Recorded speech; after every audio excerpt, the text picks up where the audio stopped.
now that we're done with the main menu, let's revisit our test scene and let's create ourselves a health bar. Now, we already created a player health integer, which is equal to 10. We also did a player score. We can address these a couple ways. So if we have player score, we can display this just like we did the other objects as a text field. So we're going to select canvas,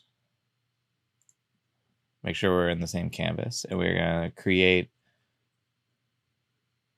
UI text.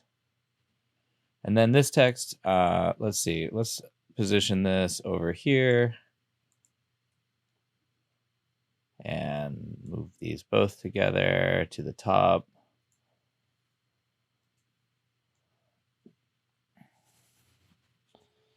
And this new text object is going to be called, we want to make sure to call things as we start getting into it, score field, score text, or how about text score field? And let's also rename our other timer as well.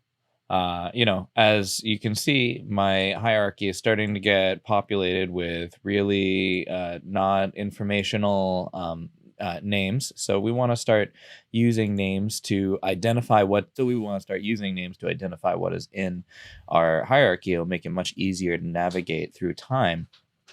So this one is the text timer field.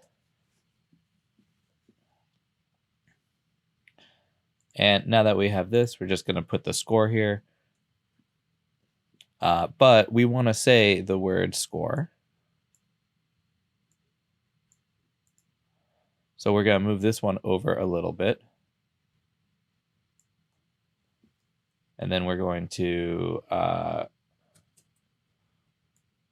copy paste, Control C, Control V.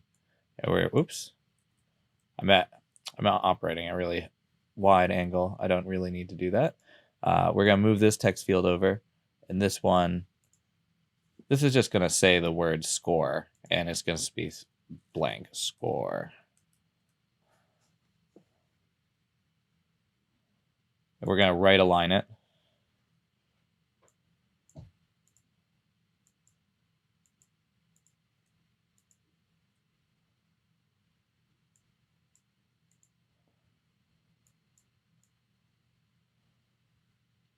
Score. This new text, this is going to be the field that it's in. So let's actually increase the size of this to 24. There we go.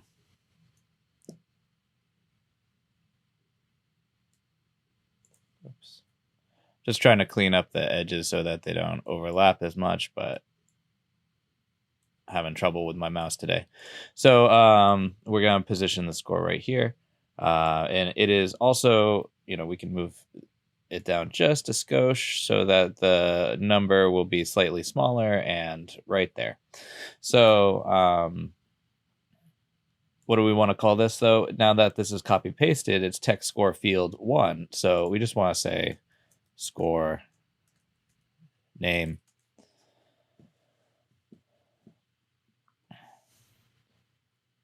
So now that we have that, we're going to go into our GameManager code. And we are just going to update player score. So we could do this the same way, selecting public text, timer text. We could create a new text field, public text score text. So we could access it this way.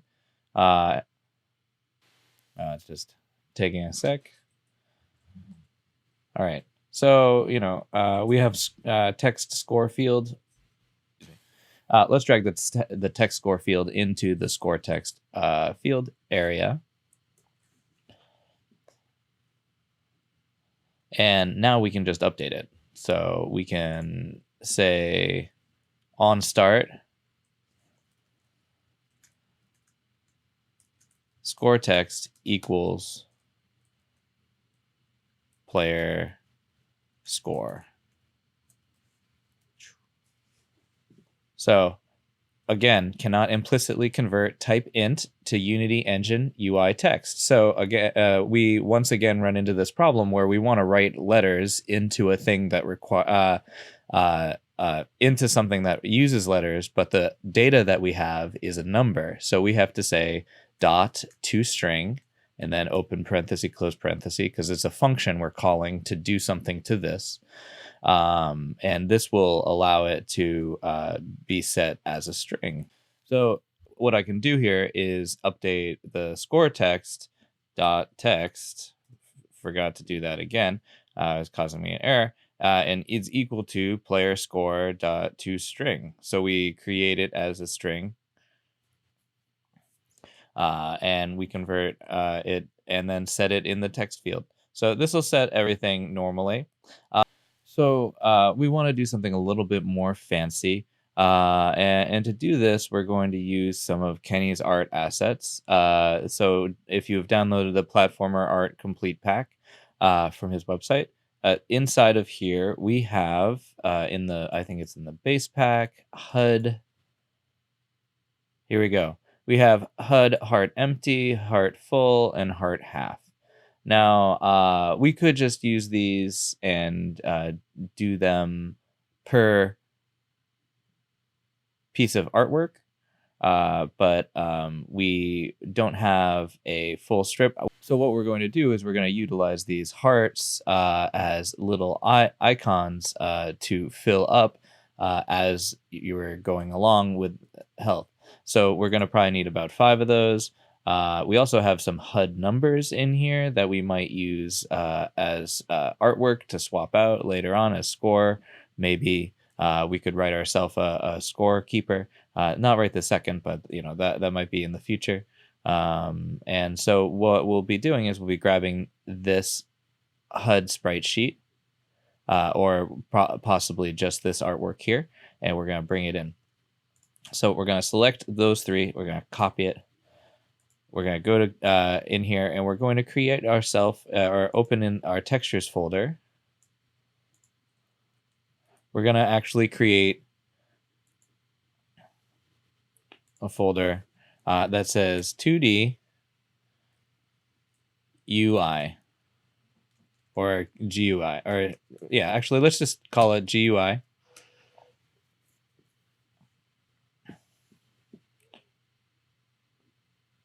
So we're going to go in here and we're going to create a folder called GUI in the textures folder so that we can keep it nice and clean. And from here, we are going to drag it in. I don't know why I said copy before, but we're going to drag those in so that we have all 3 of them. And the one other thing we're going to want to do is select these objects and then select Sprite, 2D, and UI and their inspector texture type, just so that we can utilize them efficiently and apply to all. So that way we can have the transparency working the way we need to do it. It also will make these little sprite icons pop up so we can drag those in. So let's create ourselves a little image, UI image. So we're going to go to game object, UI. And, we could also maybe drag and drop, but I just want to go through it clearly. And we're going to go UI image. And here we go. We have a source image sprite. So we are going to say heart full.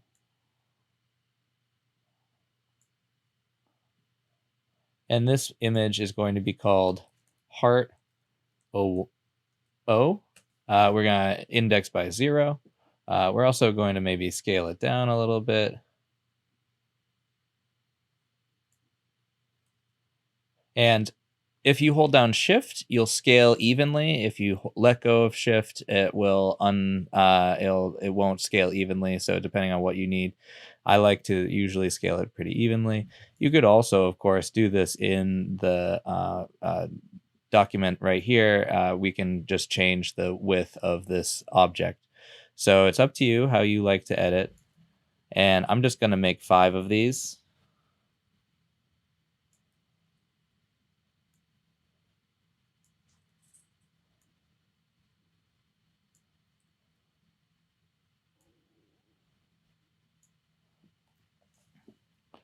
And why don't we select all of them? We'll put this right at the top in the corner. Trying to make some better decisions on where all the font is being laid out. There we go. That looks a lot cleaner.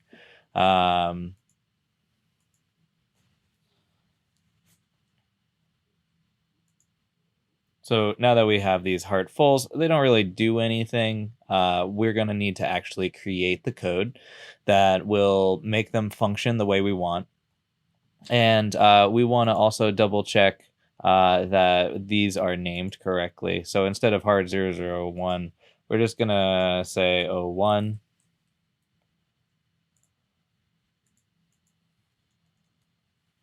02.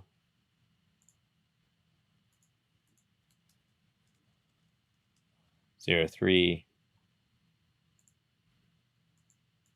And 04. Going to be creating now is a small array of these heart objects so that we can access them. So to do that, what we're going to do is open up open up your game manager code, and I'm going to put, again, we're going to use public just because it's easy. Now, again, there are better ways to do this. So later on, you'll want to probably put a lot of these as private and then start accessing them using search functions, that kind of thing, as we get to know that more. Just kind of part of what you did with the tag tutorial, if you've done that. But we're going to say public image. So we're going to write public image, open brace, close bracket, close bracket, health. And what this does is creates an array of images that are going to be named, that this entire array is going to be named health. What is an array? Think of an array as the top level of a cell of an Excel sheet. So there's each cell, A1, B1, C1, D1, E1, goes all the way over to the right. Each one of those is a bucket where it holds information, and this type of set of buckets is going to hold images. And then when we open up our one really important thing to note about these arrays is that you can't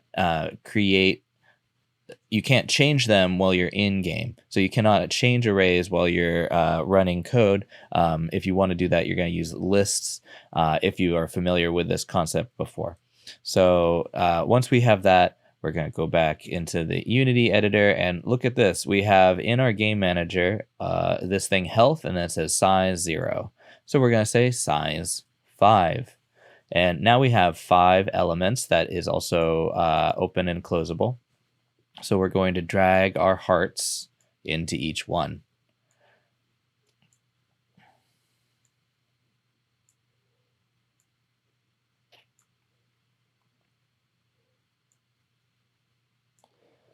So 0, 1, 2, 3, and 4. 0, 1, 2, 3, and I put 4, the fourth one in twice, third one in twice. There we go. The one other element that we're going to need to figure out is we need to actually have all of these images because we don't actually have them loaded yet. We need to access the empty, full, and half. So again, we're going to just put some more, we're just going to put some more objects in. This is going to be public sprite heart full public sprite automatically filled in spring joint. That's not what I want. Sprite heart half public sprite heart empty.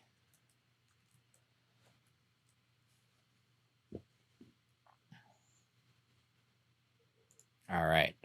From here, once this code compiles, we're going to see that pop up in Unity. And we're going to open up these textures, which have sprites in them now, and fill this in.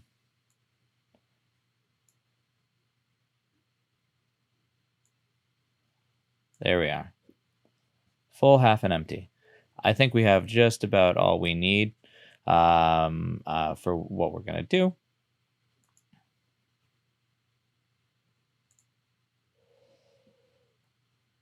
So we've got public sprite heart empty. Let us finally do something with it. So if we go into our update function, we'll move it later. What we're going to do is use a switch case. So a switch case is really valuable if we know how many numbers something has. So if it's always going to be the same, it's really helpful. A switch case is a way for us to do many if statements over and over again, but based off of a number. So in this case, we're going to say that we want to take a look at the player health, which is 10. And then when it's 9, do something very specific. And when it's 8, do something very specific, and when it's 7, do something specific. And that the specific things are hiding and showing artwork that is in there. And we're gonna brute force it a little bit. We're probably not gonna write too many functions. We're just gonna stick some of the code together. But this is a really easy way, especially when you're first getting going, to write some code that will function the way you want it without looking really awful and just hard to read.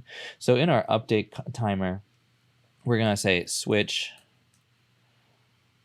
and then we're going to put in open parentheses, close parentheses. We're going to put in what it is that we want to be monitoring. So we're going to say player health.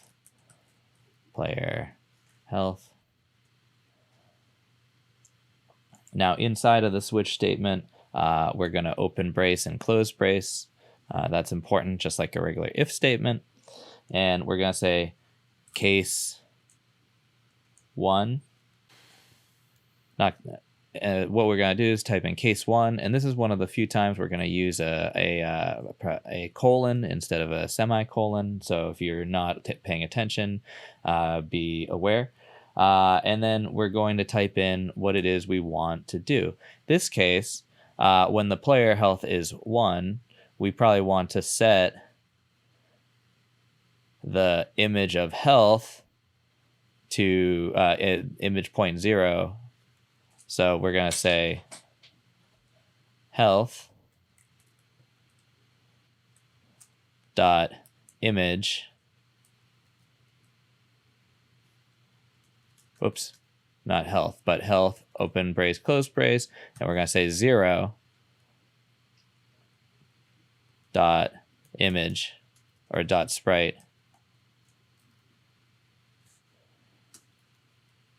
equals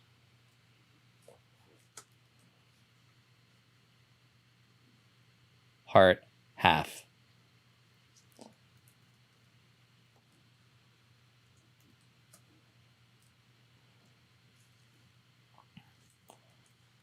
And then after that, we type in break. So this we're going to do for each number. So it's going to say 1, 2, 3, 4, 5, 6, 7. And we're going to change the sprites of each area. And see this number here? This is accessing which cell that we're using. So in this case, it's 0.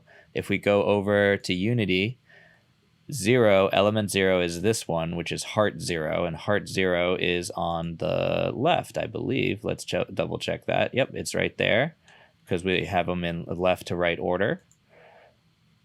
So the next thing we're going to do at health 2 is make this full, then make this half, then full. You see where we're going. So let's do this. I'm just going to do it in front of you, and then it should be pretty straightforward. I'm going to copy paste case 2.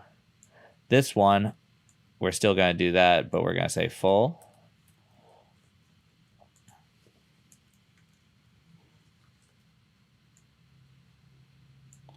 3.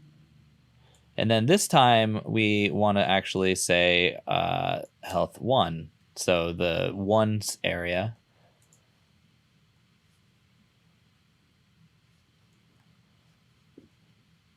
Then heart full. So as we go down to from 3 to 2, the other thing we need to do is say health 1 is equal to health heart empty.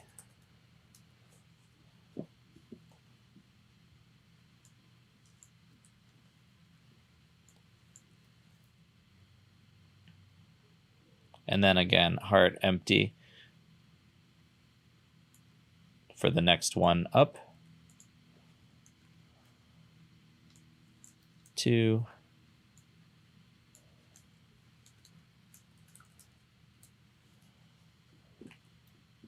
And we can kind of see this pattern now, so I'm going to copy paste the 2 of these.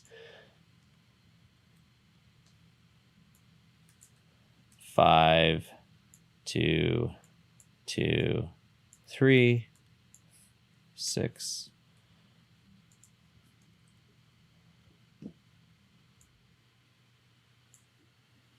7, 8, 3, 3, 4.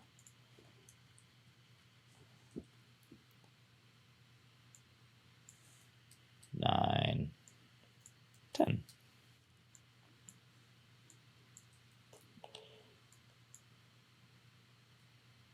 And because there's no 11th heart, we'll just put that there. All right. So let's give this a whirl. It should change when we change numbers in the menu. So yeah, let's see how this goes.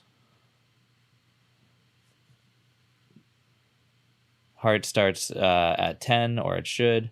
We're going to go to the game manager. That's where our health is. Player health is there.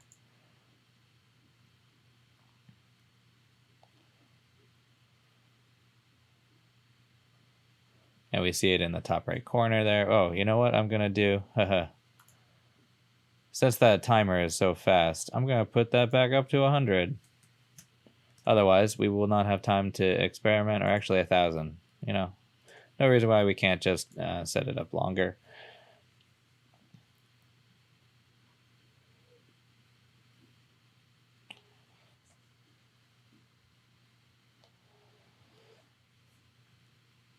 And then if I want to change the health to 9, 8, 7, 6, 5, 4, 3, 2, 1.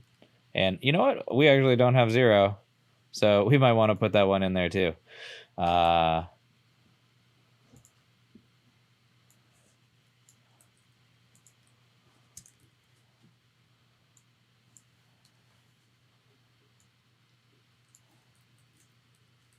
Empty.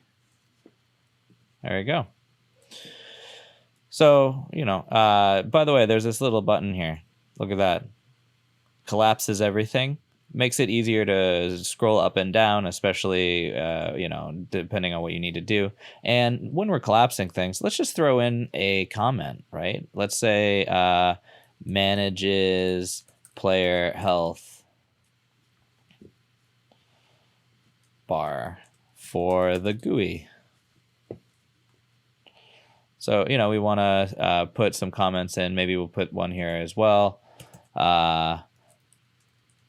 Timer complete. And we could do other things. You know, we could say go to menu, right? So if it was at health 0, we could say scene, load scene to lose screen or win screen or something like that. You know, it's pretty straightforward. Once we start wanting to combine things, you can start doing some really interesting stuff. So what we're going to do is we have this score here. We're going to want to stick an actual number in this. It's going to be 0 to start, but what do we do after that? And how do we do it? So if we remember if we can look around our scene, unlock the 2D view, and then let's just go back to one of our capsules. Whew. I just selected one of them and pressed F, which will just focus on whatever you've got going on. And I've got 2 scene windows going on right now. I can close this tab. Oops. General scene.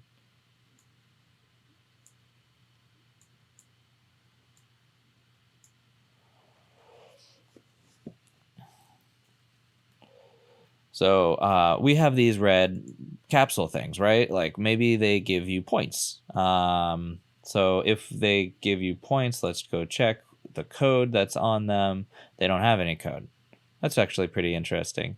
So what if we had a way for this code to say, so these don't have any code, but what they do have is a bullet that collides with them. So if we select this bullet and we scroll down, we see it has the bullet script, right? So the bullets, in this case, we can have them add during their detection during their detection period, when they hit something with a tag and they destroy, we're going to add score from here. So let's go edit this script again. Go to edit script. And as we can see, it just says on collision with anything. If the tag is this, destroy collision game object. Now, how do I access other code inside of the code that we have here? So what we're going to need in this case is a start function, So the way GetComponent works is that we ask another piece of code for one of its things. I'm getting a little tired maybe of writing in a variable to set up a way to add an object. I'm going to just add this directly into the script. I'm going to declare a variable, and this variable I'm going to declare is going to be called a game manager, big G game manager, and it's going to turn up green. And I want to put that in the start, of course. And this is the declaration of a variable. And then we're going to type in little g game manager. Now, this is the variable name that we're going to be using out here, but I just wanted to change the score. I just want to point out that this is the way that developers in Unity will do this. So this is the way they do it. I am going to do it the same way. I actually don't like this very much because I think it's very confusing and it's a lot of buffalo, buffalo, buffalo, buffalo. So from here, game manager, the variable declared.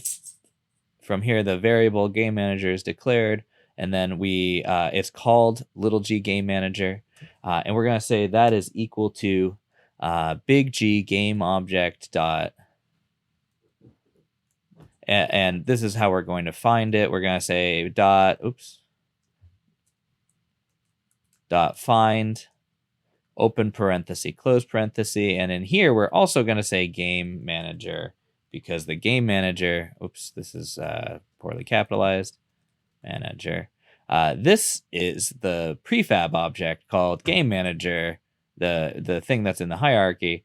And then we're going to put period again. And then, it knows what we want to do. We're going to get component. And then we're going to do less than and greater than signs. These we're going to put inside here the type of thing we want to get, and the thing we want to get is the game manager. That's why I really hate this naming convention, but I'm just going to do it. And then open parenthesis, close parenthesis, semicolon. So what this is saying is when the bullet is created, it's going to go find the game manager called game manager, and it's going to get the game manager component. This allows us to access the game manager, and that's also why they do keep it the same name. So, if we have this in the start function and then we go in here and we try to use it, game manager, it actually doesn't come up. It only comes up with the class. That's because this isn't being declared in the same function so what we need to do, I'm just going to bring it down here just because it's a very short one, so that we can declare this game manager inside the same function, because it's just being referenced here. And then in here, we're going to say little g game manager dot. Now we could say player health, right? We could actually access the player health, and which we might do in the future. But right now we're just saying player score, because we want to say that when you hit a red capsule, player score goes up. And we want to say player score equals game manager dot player score plus 10. Okay. Oops. So hopefully what we will do is when this bullet hits, it will update the player score with 10. So let's go ahead and go in here. Press play.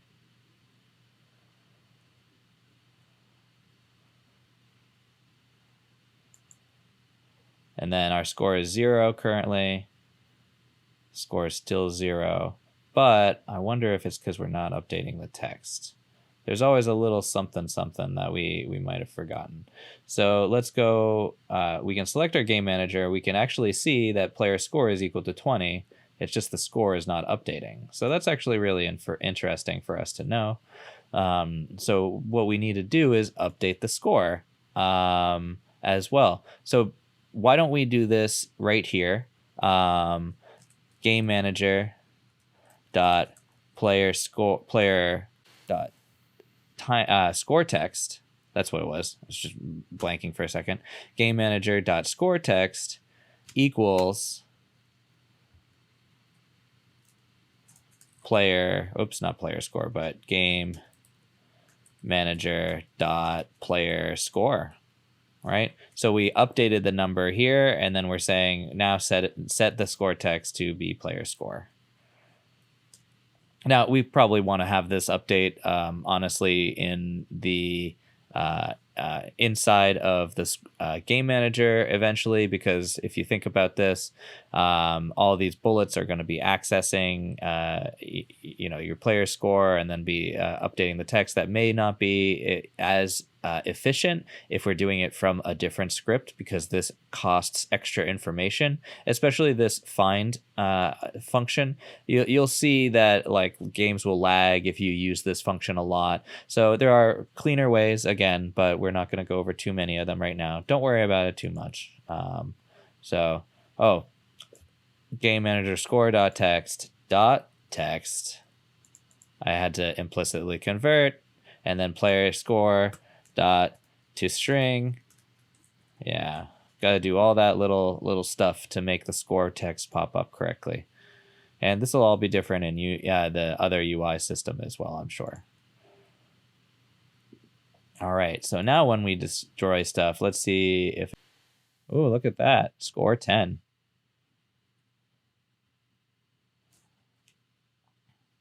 Cool. All right.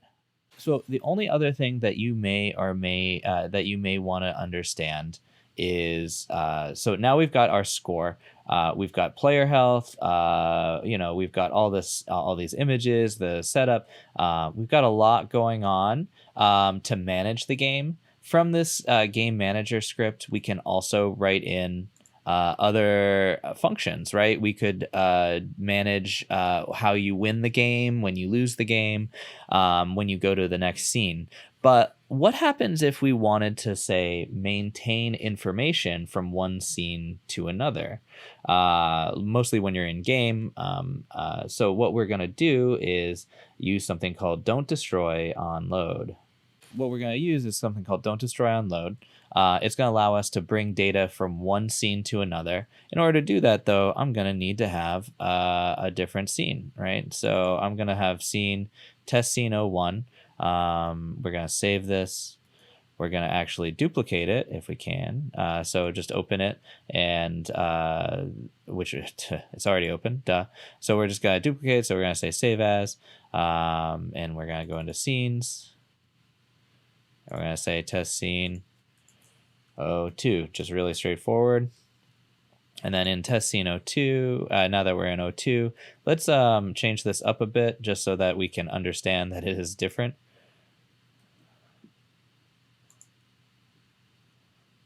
How about, let's see, copy, paste.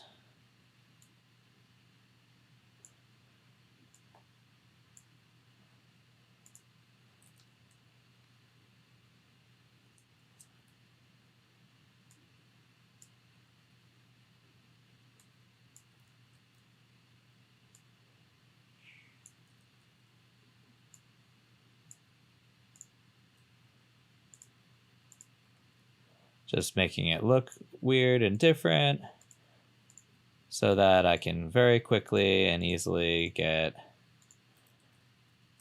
maybe we'll have more capsules.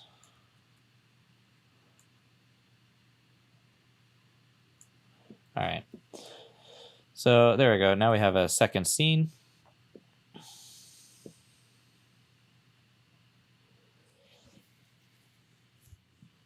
And from here, I won't really need to do anything, but we're going to have from test scene 01 to test scene 02. So we're going to go to test scene 01 in the game manager. We're going to say void awake. Now, awake is something that is before start. It happens just the absolute first thing, and then we're gonna say don't destroy on load, open parenthesis, close parenthesis, this dot game object. All right. So what this says, and we'll see that this happens. What this says is it'll maintain this. So we're gonna decrease the health and increase the score. And then the other thing we need to do is when the timer is over, instead of going to SceneManager, we need to go to. Or actually, how about this? If the SceneManager, if it says the timer is over, then go back to main menu. Let's say that if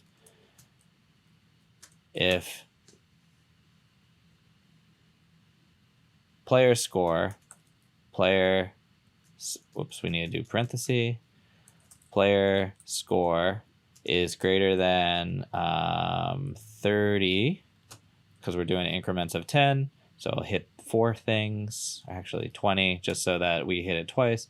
Then if that happens, then SceneManager dot load scene, and then this one is going to be test scene 02.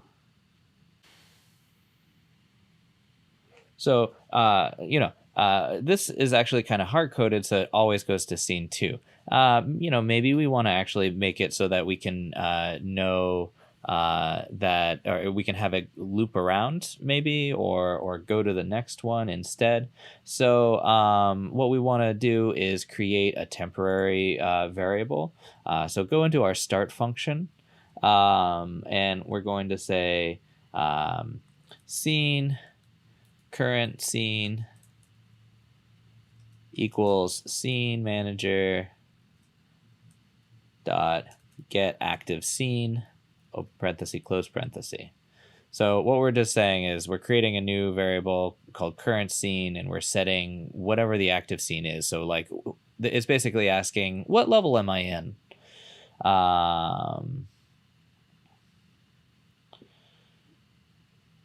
So then from in here, string scene name equals current scene dot name. All right. So we're saying get the name of the scene, because this is just like the object scene. We need to actually ask for its name.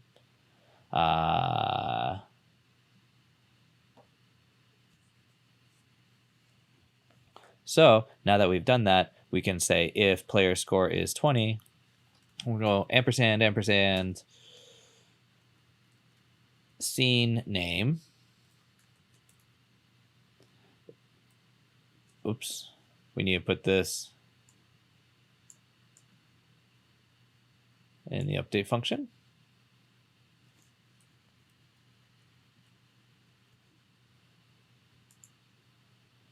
Oh, so we have to access this inside the update function. So what we're going to do is we're going to just say private scene name, or sorry, private string scene name, and then down here equals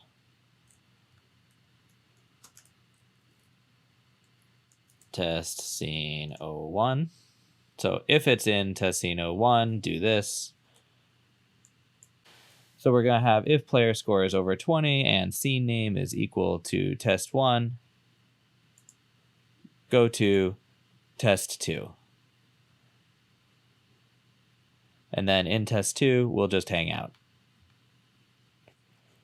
But if we wanted to, we could do this and then say if player score is above 30 or whatever you want and scene name is test 2, go to test 3. Switch case or anything like that as well. You could do a lot of different kinds of management. This is just a really quick and dirty way of doing it.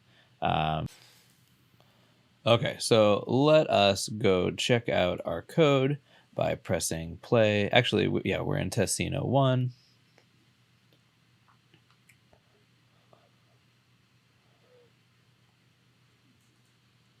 Looks like our window's a little messed up for some reason. That's okay. Whew.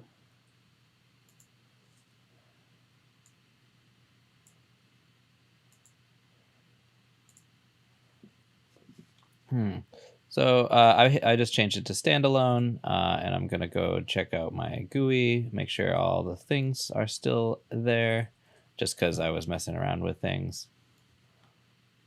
So my score text and timer and stuff needs to be moved down again. This will just change depending on where you're at with the stuff that you're doing. This will change just depending on what resolution you're at, which is why you need to have all those anchor bits, which I have not done for everything, which is why only the timer did it, because the timer was anchored. So I'm gonna mess around with this just a little bit. We're gonna just set the pivots and anchors and stuff. So hopefully that doesn't happen again. So when we resize things, there we go. Let's just make sure. So the score is still floating around. Forgot to get that one.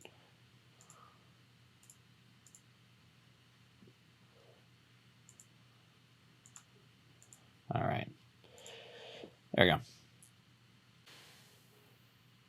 So, so the current scene, right, it could be different at different times. So we're going to actually, instead of doing this right at the start, because it's actually going to be different, we're going to actually want to declare this in the body or in the class. So we're going to we actually want to get this declaration even sooner. So I'm going to just declare this up here as well. Scene, current scene. So because I want to access this in my update function, and I want to actually call this command again later to check which scene is the active scene. So because I want to do more of this, I actually want to separate out my function. So I'm going to say void level check, level complete check. So I've got level complete. I'm going to, oops, I grab that. I'm just going to grab this if timer true, anything with the load scene stuff in it. I'm going to put this in my level complete check. And then I'm going to put a command level complete check, open parenthesis, close parenthesis, semicolon. So now this is just calling this from the update. And we're just doing it a little bit differently. So we're going to say we want to put this logic in here. We want to say current scene. We want to make sure we know which scene is the right one, because this is only happening once. This is happening every time we run a level complete check. So we're just going to put that there. So it says current scene, that. And then we're going to say score text. Oh, we're going to then also declare set the scene name. Scene name equals current scene dot string, or you got dot name.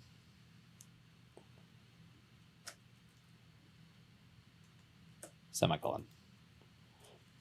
So it's scene name equals current scene dot name, and then we want to check what the scene name is and then compare it. So we can also do this.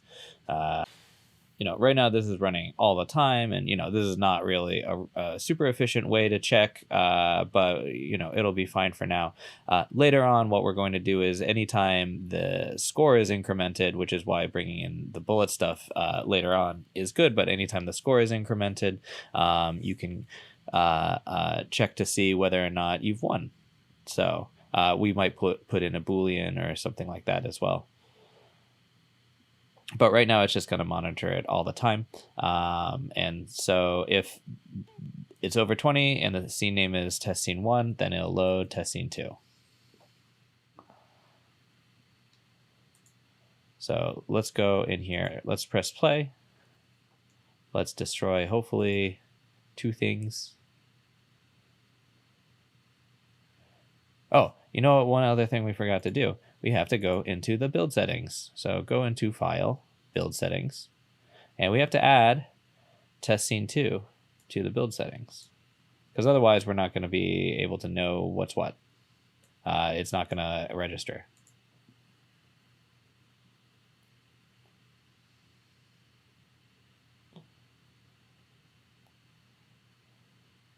So we got score is 0, score is 10. Score is 20, but it's above 20. Look at that. Now we warped to the next scene. Now, because the next scene has the GUI messed up still, it's still up there. But hey, look at that. We still have, we're still here. And see how this says don't destroy on load? We're in test scene 02. So if we open up this, we've got a game manager here as well. Now, if you notice, there's 2 game managers because the first scene is the only place we want to have don't destroy on load. Because we have the game manager already loaded in the second one is also there, and it's kind of, interfering with things. So this is where, we might need to do a little bit more work in separating text and making sure we set the right timer, HUD and all that kind of stuff. But, for the most part, this works. Just have to make sure the second scene is set up correctly. So that is how you would at least carry over data. You just have to be careful that you're not replicating that same data and creating a second instantiation in the second scene. So that's all I'm gonna do. That's all we're gonna do for now. If you we talked about earning health and score. We were reviewing timers. We have also taken a look at how to load scenes, loading from one scene to another, and also how to save the data from the scene to the next scene. These are all really important things when you're making a game. The only thing you haven't really learned yet is like how to save a save file. So you're really getting there, able to put together an entire project soon.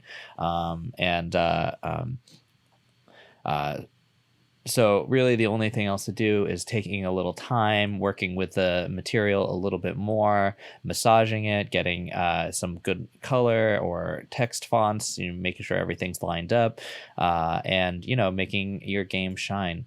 So I'm gonna hit save. I'm also, just because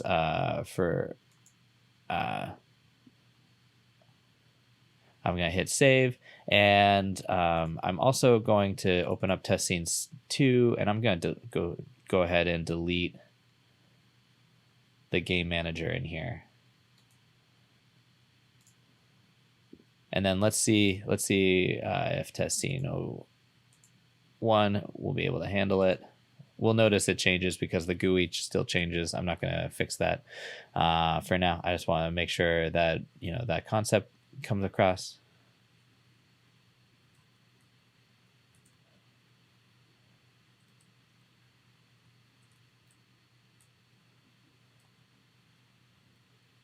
Gotta be more accurate. Bam. All right, and now we have one game manager. If you notice though, the timer text, it's missing. We still have the artwork, but we still need to access that. So that's kind of part of the find and scene code that I'm not going to adjust it too much. I'm just going to leave you with this. But instead of having things in the public images or so like public text and just having it assigned as a drag and drop, this is where you have to start actually assigning in things. So you might want to say grab the timer text and score text, and then find object by name. You might want to assign it via code. That way you can really keep everything together. If you have any questions, definitely post them. I'm sure there's a lot here that I can help with. Other than that, I will see you in class.